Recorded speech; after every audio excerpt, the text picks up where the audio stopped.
وعلیکم السلام ورحمۃ اللہ۔ عبداللطیف صاحب چندرپور مہاراشٹرا سے سوال پوچھتے ہیں، رمضان المبارک کو صرف رمضان کہنا اور یہ کہنا کہ رمضان آیا رمضان گیا کیسا ہے؟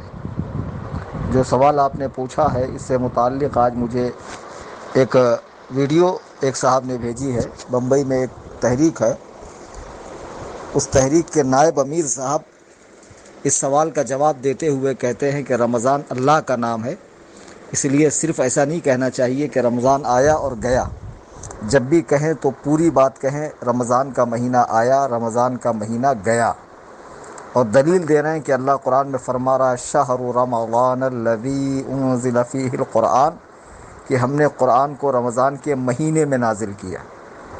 تو یہ دیکھ کر مجھے بڑا تعجب ہوا کہ جو لوگ عالمی پیمانے پر تنظیمیں اور تحریکیں چلاتے ہیں، ان میں غیر عالموں کو اتنے بڑے مقام پر کیوں رکھا جاتا ہے، اور وہ اس قدر غیر محتاط کیوں ہوتے ہیں کہ بولتے وقت ان کو شرعی نزاکتوں کا احساس نہیں ہوتا ہے۔ اور اتفاق سے آج ہی ایک صاحب نے دوسری تحریک جو پاکستان میں چل رہی ہے، اس کے بانی مولانا الیاس قادری ہیں، تو انہی کی زبانی ایک مسئلہ سننے ملا ویڈیو میں، غالباً 5-10 سال پرانا ہوگا چونکہ سبز عمامہ شریف پہنے ہوئے ہیں۔ تو ان سے مسئلہ پوچھا گیا کہ گھر کے باتھ روم میں اگر جینٹس کی چپل رکھی ہوئی ہو، لیڈیز پہن لے، یا لیڈیز کی چپل ہے جینٹس پہن لے تو کیا حکم ہے؟ تو فرماتے ہیں کہ اگر جینٹس کی چپل ہے لیڈیز پہن لے تو گنہگار ہوگی، اور اگر لیڈیز کی چپل ہے جینٹس پہن لے تو وہ گنہگار ہوگا۔ میری سمجھ میں نہیں آتا ہے کہ لوگ مجتہد بننے کے چکر میں اور کچھ نیا کرنے کے چکر میں شرع شریف کی نزاکتوں کو کیوں نہیں ملحوظ رکھتے ہیں۔ یہ جو پہلے صاحب کا ذکر کیا میں نے بمبئی والی تحریک کا، تو ان کے امیر صاحب نے تو ایک بہت بڑی فاش غلطی چند سالوں پہلے کی کہ جب حضور نظمی میاں علیہ الرحمہ کا وصال ہوا تو ان کے ولی نے نماز جنازہ بمبئی میں پڑھا دی، تو دوسرے دن ان صاحب نے جا کے ماریرا شریف میں نماز جنازہ پڑھائی، جبکہ مذہب حنفی میں اگر ولی نماز جنازہ پڑھا دے تو اب نماز جنازہ پڑھنا جائز نہیں ہے۔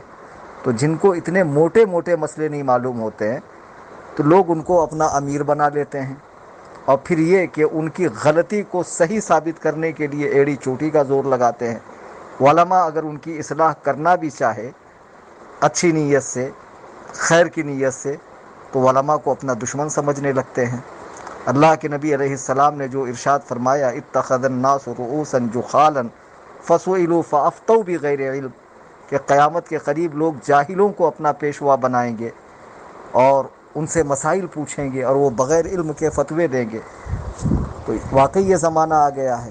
پہلے اب یہ سن لے کہ رمضان المبارک کو فقط رمضان کہنے میں بھی کوئی حرج نہیں ہے، اور رمضان آیا گیا کہنے میں بھی کوئی حرج نہیں ہے۔ جن صاحب نے یہ کہا ہے کہ اللہ کا نام ہے، پہلے میں انہیں بتا دوں کہ آج تک میرے مطالعے میں کہیں بھی یہ بات نہیں آئی کہ یہ اللہ کا نام ہے۔ اللہ کے جو مشہور 99 نام ہیں ان میں سے کوئی بھی نام رمضان نہیں ہے، ٹھیک ہے۔ البتہ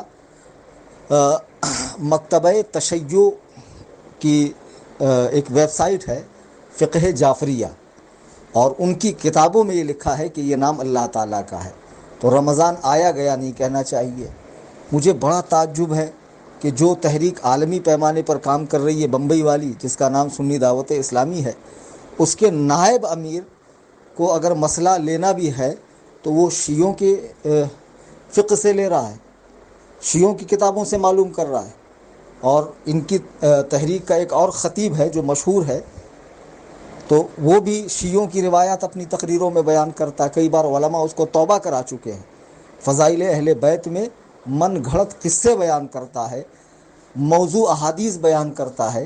یہ لوگ علم سے اتنے کورے ہیں اور علماء کو اپنا دشمن سمجھتے ہیں۔ پہلی بات اللہ کے ناموں کے حوالے سے سماعت کر لیں کہ فتاوی مصطفیہ صفحہ 90 پر سیدی سرکار مفتی اعظم رضی اللہ تعالیٰ عنہ ارشاد فرماتے ہیں عبد القیوم، عبد القدوس، عبد الرحمن، یہ جو اللہ تعالیٰ کے نام ہے ان میں عبد چھوڑ دینا حرام، یعنی فقط قدوس، قیوم، رحمان نہیں کہنا چاہیے، اور کوئی جائز سمجھتے ہوئے کہے کہ بندہ قدوس ہے، بندہ رحمان ہے، بندہ قیوم ہے تو کفر ہے۔ بتائیے لوگ کتنے غافل ہیں ان مسائل سے۔ اللہ تعالیٰ کے کچھ نام ایسے ہیں جو صرف اور صرف اللہ تعالیٰ کے لیے ہی استعمال ہو سکتے ہیں، جیسے رحمان، قدوس، قیوم وغیرہ۔ جب بندوں کو ان ناموں کی طرف ان ناموں سے منسوب کیا جائے گا، پکارا جائے گا ان ناموں سے منسوب کر کے، تو عبد لگانا ضروری ہے وہاں پر۔ جی ہاں، وہاں پر عبد لگانا ضروری ہے۔ اور کچھ نام ایسے ہیں اللہ تعالیٰ کے کہ جن میں عبد لگانا ضروری نہیں ہے، جیسے عزیز ہو گیا، علیم ہو گیا، سمجھے، رحیم ہو گیا، کریم ہو گیا، چونکہ قرآن کریم نے نبی رحمت صلی اللہ علیہ وسلم کو رحیم و کریم بھی کہا ہے۔ یعنی اگر کوئی یوں کہے کہ عزیز آیا، عزیز گیا، رحیم آیا، کریم گیا، تو اس میں کوئی مذائقہ نہیں، جبکہ یہ اللہ تعالیٰ کے نام ہیں اور قرآن کریم میں بھی اللہ تعالیٰ کے نام ہیں۔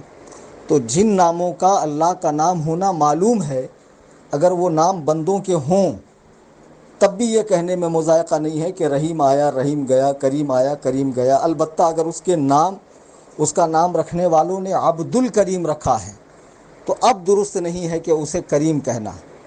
اگر بغیر عبد کے فقط کریم رکھا تھا، فقط رحیم رکھا تھا، فقط عزیز رکھا تھا، فقط علیم رکھا تھا، تو اب کہہ سکتے ہیں۔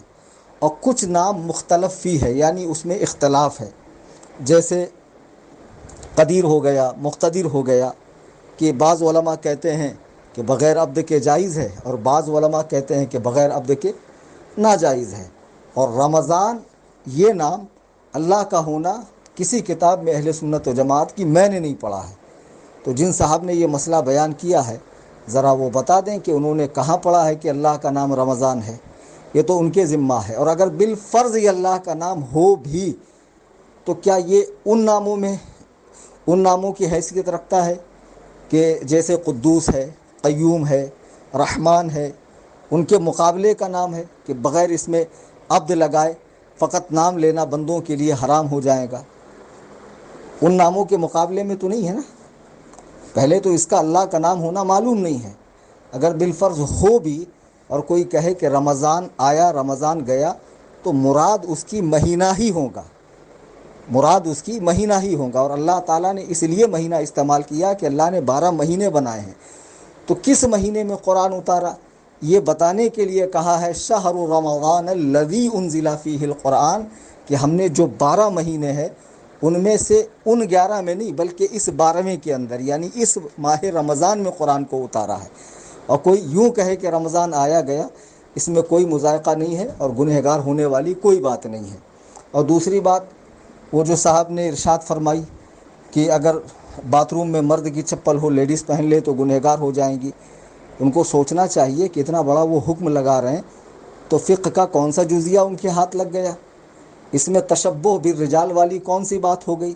کوئی باتھ روم میں جاتا ہے تو کیا وہ سفر پہ جاتا ہے، سیر سپاٹے کے لیے جاتا ہے، بازار میں سیر و تفریح کے لیے جاتا ہے، دور و دراز کے مقام پہ جاتا ہے؟ باتھ روم کی چپل ایسی کامن چپل ہوتی ہے جس کو سب پہن سکتے ہیں۔ وہ کوئی خاص مردوں کا جوتا نہیں ہے کہ اگر عورت پہن لے تو یوں کہا جائے گا کہ اس نے مردوں سے مشابہت کی۔ اگر وہ خاص مردوں کا جوتا ہوتا تو تشبہ بالرجال کا الزام آ سکتا تھا۔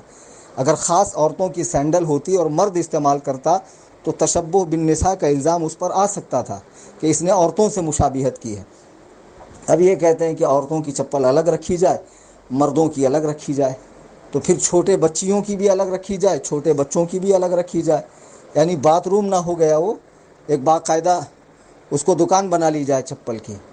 اس طرح کی باتیں نہیں کرنی چاہیے۔ باتھ روم میں جو چپل ہوتی ہے اس کو پہنتے وقت کسی کا ارادہ یہ نہیں ہوتا ہے کہ میں عورتوں کی نقل کر رہا ہوں یا میں مردوں کی نقل کر رہی ہوں۔ وہ صرف اس لیے ہوتی ہے کہ پیر کو ٹھنڈک سے بچانے کے لیے، پیشاب کے چھینٹوں سے محفوظ رکھنے کے لیے، پیر کو پانی سے بچانے کے لیے پہنی جاتی ہے۔ اور وہ عام طور پر کامن سلیپر ہوتی ہے جس کو سب پہن سکتے ہیں۔ بہرحال جو بھی اس طرح کے مسائل لوگ بیان کرتے ہیں آج انٹرنیٹ میں، لوگوں کو چاہیے کہ اہل سنت و جماعت مسلک اعلیٰ حضرت کے پابند علماء سے رجوع کیا کریں تاکہ صحیح مسائل کا علم ہو۔ واللہ تعالی پیچھے آ گیا، تمہارے پیچھے آ گیا، رضا رضا رضا رضا رضا رضا رضا رضا رضا رضا رضا رضا